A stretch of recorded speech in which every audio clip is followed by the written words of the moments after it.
Hello students, welcome to Commerce Site. Myself Amit sir. So today's topic is once again functions of management. In the functions of management, we are going to see for the coordinating. तो last lecture में हम लोग ने planning, organizing, staffing and directing किया. आज के lecture में हम कोऑर्डिनेटिंग डिस्कस करेंगे और फिर नेक्स्ट लेक्चर में हम कंट्रोलिंग करके ये चैप्टर खत्म कर देंगे. सो आइए देखते हैं कोऑर्डिनेटिंग का मतलब क्या है. तो वंस अगेन हमें सबको पता है कि हम जब भी फंक्शंस ऑफ मैनेजमेंट पढ़े हैं तब हमने क्या किया है, मैनेजमेंट का डेफिनेशन पढ़ा है. तो मैनेजमेंट का जो डेफिनेशन वो किसने दिया है, तो हेनरी फ्योल ने दिया है. उनके हिसाब से मैनेजमेंट क्या है, एक फोरकास्टिंग है जहां पर हमें क्या करना है, फ्यूचर के बारे में या एडवांस में हमें प्लानिंग करना है कि हमें क्या काम करना है. अकॉर्डिंग टू प्लानिंग हम क्या करेंगे, ऑर्गेनाइज करेंगे, मतलब अरेंजमेंट करना है. जो जो रिसोर्सेस तुम्हें चाहिए तुम्हारे प्लानिंग के हिसाब से उसको अरेंजमेंट करना है और अपने स्टाफ को प्रॉपर कमांड करना है और उनको टाइम टू टाइम कंट्रोल करना है, सो दैट जो हम लोगों ने प्लान किया है वो प्लानिंग के हिसाब से हमारा काम अचीव हो सके. देखो, कोऑर्डिनेटिंग का मीनिंग देख लेते हैं. तो कोऑर्डिनेटिंग का मतलब क्या होता है, एक सिंपल वे में कोऑर्डिनेटिंग क्या है, इंटरलिंकिंग ऑफ एक्शंस. मतलब इंटरलिंकिंग मतलब हमारे ऑर्गेनाइजेशन में बहुत सारे डिपार्टमेंट्स है, सारे डिपार्टमेंट जैसे से फॉर एग्जांपल परचेज है, सेल्स डिपार्टमेंट है, मार्केटिंग डिपार्टमेंट है, एचआर डिपार्टमेंट होगा, आईटी डिपार्टमेंट होगा, रिसर्च एंड डेवलपमेंट डिपार्टमेंट होगा. अगर ऑर्गेनाइजेशन की साइज बड़ी है तो वहां पर नंबर ऑफ डिपार्टमेंट्स भी होंगे. लेकिन जितने भी नंबर्स ऑफ डिपार्टमेंट है वो सारे डिपार्टमेंट किसके लिए काम करते हैं, तो ऑर्गेनाइजेशन के गोल को अचीव करने के लिए. हमें पता है ऑर्गेनाइजेशन का गोल क्या है, तो सेल्स इंक्रीज करना है, प्रॉफिट बढ़ाना है, फिर मार्केट शेयर ज्यादा होना चाहिए, फिर गुडविल बढ़ना चाहिए, बिजनेस एक्सपांड होना चाहिए. तो ये सारे डिपार्टमेंट वो पर्टिकुलर गोल के पीछे ही काम करते हैं. लेकिन काम करते समय हमें एक दूसरे डिपार्टमेंट में टाइम टू टाइम हमें इंटरलिंक करना पड़ेगा कि कौन सा डिपार्टमेंट कितना परफॉर्म कर रहा है, सो दैट हम राइट ट्रैक पे है या नहीं अपने गोल को अचीव करने के लिए. इसीलिए हमें क्या करना पड़ता है, कोऑर्डिनेट करना, मतलब कोऑर्डिनेट करना पड़ता है. कोऑर्डिनेट मतलब समझा.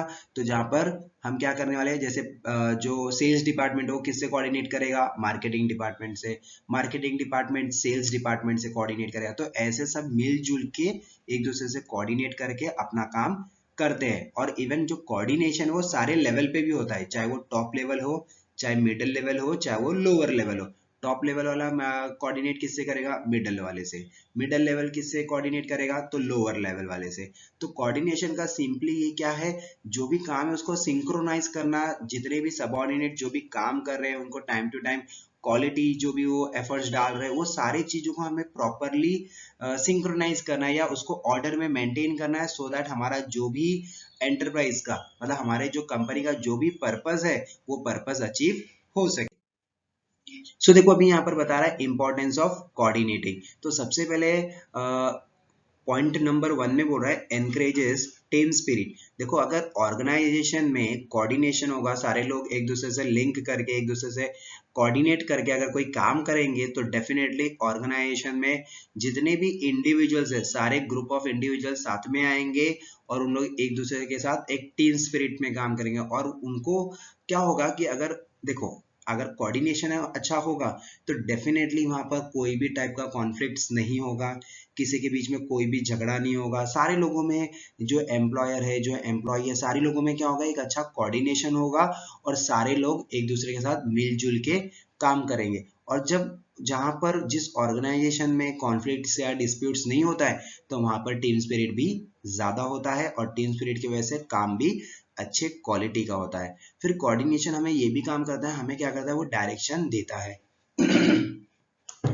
कोऑर्डिनेशन क्या कर रहा है, वो डायरेक्शन दे रहा है डिपार्टमेंट्स को कि भाई तुम्हें हर एक डिपार्टमेंट को क्या काम करना है और वो काम सिस्टमैटिक वे में करना है.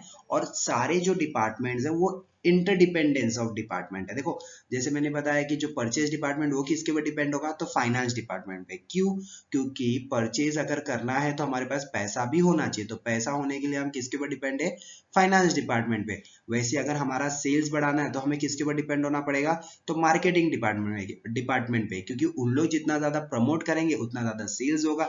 इसीलिए यहाँ पर क्या हो रहा है, जो कोऑर्डिनेशन है वो सबकी डिपार्टमेंट्स को प्रॉपर डायरेक्शन दे रहा है, so that with the help of proper direction सारे लोग सिस्टमैटिक वे में काम कर सके और जो भी डिपार्टमेंट गोल्स है और जो भी ओवरऑल गोल है ऑर्गेनाइजेशन का वो भी अचीव हो सके. देन नेक्स्ट पॉइंट है फैसिलिटेट्स मोटिवेशन। सो कोऑर्डिनेशन क्या करता है, मोटिवेट करता है। किसको मोटिवेट करता है, तो वो अपने सारे एम्प्लॉयज को मोटिवेट करेगा। जैसे मोटिवेट करने के लिए हमें भी पता है मोटिवेट दो फैक्टर्स है, एक मॉनिटरी और एक नॉन मॉनिटरी। मॉनिटरी में क्या होता है कि पैसे से हम मोटिवेट करते हैं, मतलब पैसे का लालच देते हैं, सिंपल वे में बोल सकते हो। नॉन मॉनिटरी में उसको हम पैसे नहीं देंगे बट उसके बहुत सारे सर्विसेज या स्कीम्स देंगे। जैसे से फॉर एग्जांपल उसको गेट टुगेदर पार्टी ऑर्गेनाइज करेंगे, उसके लिए लंच ऑफर कर देंगे, पिकनिक ऑफर कर देंगे। यस, तो ये सारे नॉन मॉनिटरी में आ जाते हैं। सो with the help of effective coordination जब होगा तो डेफिनेटली मोटिवेशन होगा, और मोटिवेशन होगा तो क्या होगा, एम्प्लॉय की जो इफिशियंसी है वो भी बढ़ेगी।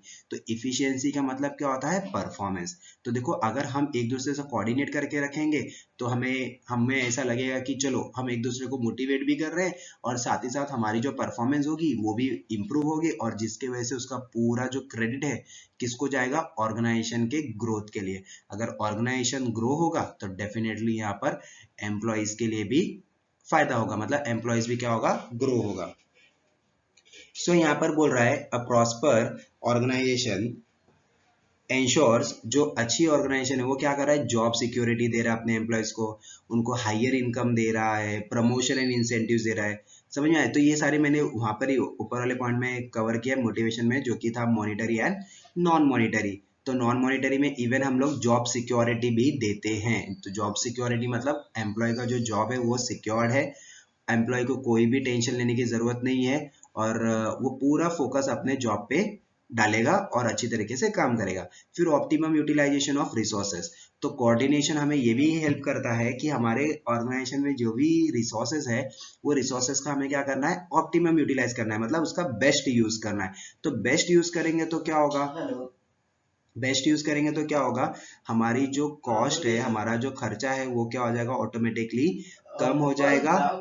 हमारा जो खर्चा है वो कम हो जाएगा, और जिसकी वजह से हमारा प्रॉफिट भी बढ़ जाएगा। हमारे पास जो भी रिसोर्सेस है, चाहे वो मैनमेड सॉरी ना कैपिटल रिसोर्स हो, कैपिटल रिसोर्स हो, चाहे वो फिजिकल रिसोर्स हो, चाहे वो ह्यूमन रिसोर्स हो, तो जो भी रिसोर्सेज है वो सारे रिसोर्सेज का हमें क्या करेंगे, बेस्ट यूज कर सकते हैं। फिर जो नेक्स्ट पॉइंट है वो क्या बोल रहा है कि अचीव ऑर्गेनाइजेशनल ऑब्जेक्टिव। तो with the help of proper coordination हम क्या कर सकते हैं, हमारे ऑर्गेनाइजेशन का जो भी ऑब्जेक्टिव है वो ऑब्जेक्टिव हम अचीव कर सकते हैं। जैसे से फॉर एग्जांपल ऑब्जेक्टिव्स क्या हो सकता है कि से फॉर एग्जांपल हमारा सेल्स बढ़ाना है, प्रॉफिट है, ये बहुत सारे ऐसे ऑर्गेनाइजेशनल ऑब्जेक्टिव्स होते हैं जो हम लोग ने बहुत बार डिस्कस भी किया है।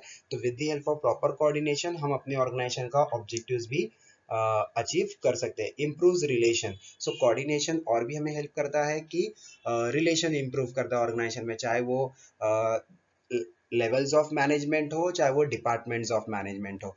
तो जो भी डिपार्टमेंट है या जो भी लेवल ऑफ मैनेजमेंट है, सारे लोगों में क्या होगा, एक गुड रिलेशन होगा, जिसके वजह से ऑटोमेटिकली ऑर्गेनाइजेशन में जो भी एम्प्लॉयज है उनके अंदर भी एक स्ट्रॉन्ग रिलेशन बिल्ट होगा, और जिसकी वजह से जो भी ऑर्गेनाइजेशन का जो भी टारगेट होगा वो टारगेट भी क्या हो जाएगा, अचीव हो पाएगा। फिर नेक्स्ट पॉइंट बोल रहा है leads to higher efficiency. So with the help of proper coordination हमारा इफिशियंसी बढ़ेगा। यस, हमारी जो परफॉर्मेंस है वो भी बढ़ेगी, हमारा जो रिसोर्सेज है वो भी क्या होगा, इम्प्रूव होगा। और इफिशियंसी का मैंने हमेशा बताया है कि इफिशियंसी का एक छोटा सा फॉर्मूला है जो ये बताता है कि it is an ratio between, वो एक रेशियो है किसके बीच में, तो तुम्हारे रिटर्न एंड कॉस्ट में। तो it is an ratio between return and cost, मतलब तुम्हारा कम से कम कॉस्ट में अगर ज्यादा से ज्यादा रिटर्न हो रहा है तो हम वहां पे बोल सकते हैं कि हमारे ऑर्गेनाइजेशन की हायर एफिशिएंसी है। बट हायर एफिशिएंसी कब होगा, तो जब हमारे ऑर्गेनाइजेशन में प्रॉपर कोऑर्डिनेशन होगा। तो यस, तो इफ हायर एफिशिएंसी मतलब क्या, तुम बोल सकते हो कम कॉस्ट में ज्यादा रिटर्न्स, या तो तुम ये भी बोल सकते हो कि हमारे ऑर्गेनाइजेशन में जो प्रोडक्टिविटी है, हमारे एम्प्लॉयज की जो परफॉर्मेंस है वो भी क्या हो रही है, डे बाय डे इंप्रूव हो रही है। फिर नेक्स्ट पॉइंट है इम्प्रूव्स गुडविल। तो with the help of proper coordination हम क्या कर सकते हैं, हमारे ऑर्गेनाइजेशन का गुडविल बढ़ सकता है। गुडविल कब बढ़ेगा, तो हमारे जो भी स्टेक होल्डर्स है वो अगर सेटिस्फाइड है तो डेफिनेटली कंपनी का जो इमेज है, रेपुटेशन है, वो भी क्या होगा, इंप्रूव होगा।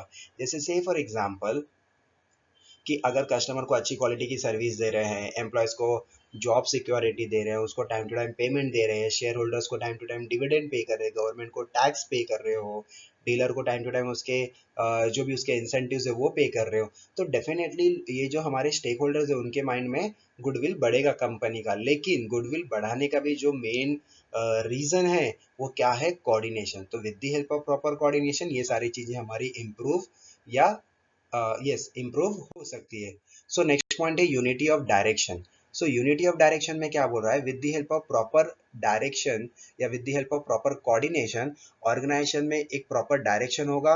जो भी डायरेक्शन होना चाहिए वो डायरेक्शन सेम होना चाहिए। अगर काम सेम है तो डायरेक्शन भी सेम है। जैसे मैंने बताया था लास्ट लेक्चर में कि अगर सपोज अगर कॉलेज में या हम स्कूल में जब भी कोई एक सम्स करते थे मैथ्स या अकाउंट्स के, तो वहां पर क्या होता था कि हमें अगर सम्स देखे तो जो डायरेक्शन होती थी वो भी सेम दी जाती थी। क्यों?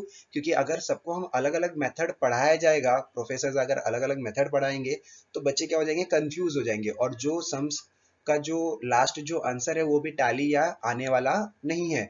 तो with the help of proper coordination वहाँ पे डायरेक्शन अच्छा होगा, और डायरेक्शन के वजह से क्या होगा, ऑर्गेनाइजेशन में अच्छी तरीके से काम होगा। फिर बोल रहा है स्पेशलाइजेशन। स्पेशलाइजेशन में क्या बोल रहा है कि जो भी ऑर्गेनाइजेशन है कोऑर्डिनेशन की वजह से क्या होगा, हम जो भी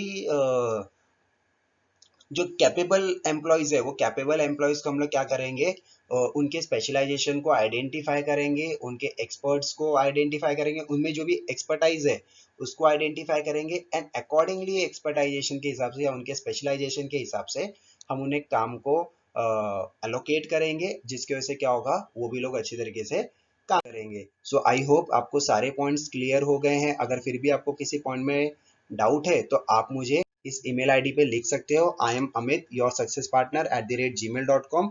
मैं ट्राई करूंगा आपको सिंपल से सिंपल नोट्स में आपको वापस से मेल कर सकूं। सो थैंक यू, हम मिलते हैं नेक्स्ट लेक्चर में एक नेक्स्ट टॉपिक के साथ। बाय।